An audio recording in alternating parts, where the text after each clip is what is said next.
Hi hello everyone. ఇక్కడ చూసారా, బస్సుల కోసం ఆటోల కోసం జనం ఎగబడి పరుగులు పెడుతున్నారబ్బా. అసలు ఎన్ని బస్సులు వచ్చాయి, ఆటోసు, కార్లు, బైకులు, ప్రతి ఒక్కళ్ళ దగ్గర బైకులు ఉన్నాయంటారు. కానీ ఎక్కడ చూసినా జనాలు మట్టికి బస్సుల కోసం ఆటోల కోసం వెయిట్ చేయడం అయితే కంప్లీట్ అవ్వలేదు. ఇంత ఫుల్గా ఎక్కించుకుంటే యాక్సిడెంట్ జరగక ఏమవుతాయి. సరే, నది నిండా నీళ్ళైతే వర్షాలకి ఫుల్గా ఉన్నాయి. మేమైతే బస్ జర్నీ చేస్తున్నాము. అసలు ఎంత పచ్చగా ఉన్నాయో చుట్టూ వాతావరణం అయితే. ఇలా చిన్న చిన్న కొట్లు పెట్టుకొని చక్కగా పల్లెటూరుల్లో వ్యవసాయాలు చేసేవాళ్ళు రోడ్ల పక్కన.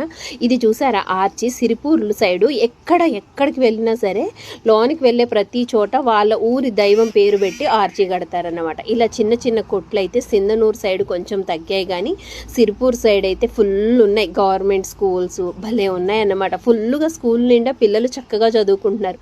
ప్రైవేట్ విద్యా సంస్థల కోసం ఎగబడేది మనమేనండి. అటు సైడ్ అయితే ఇంకా గవర్నమెంట్ స్కూల్లో చాలా చక్కగా విద్య అందుతుంది. ఏదైనా సరే ఉచితంగా వచ్చిందని చులకనగా చూడకండి. ఈ పచ్చని ప్రకృతి చూడండి, దేవుడు మనకిచ్చిన ఉచితమైన బహుమానం.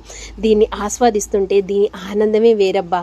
చిన్న చిన్న పల్లెటూరులు, చిన్న చిన్న బుడ్డి బడ్డీ కొట్లు ఇలా పెట్టి చూస్తూ అక్కడక్కడ బామ్మలు తాతలు కూర్చోవడం, మాట్లాడుకోవడం, ఇవన్నీ ఈ రోజుల్లో కొన్ని చోట్ల కరువైపోయినా కనిపించిన కాడ మట్టికి భలే హ్యాపీనెస్ని ఇస్తాయన్నమాట.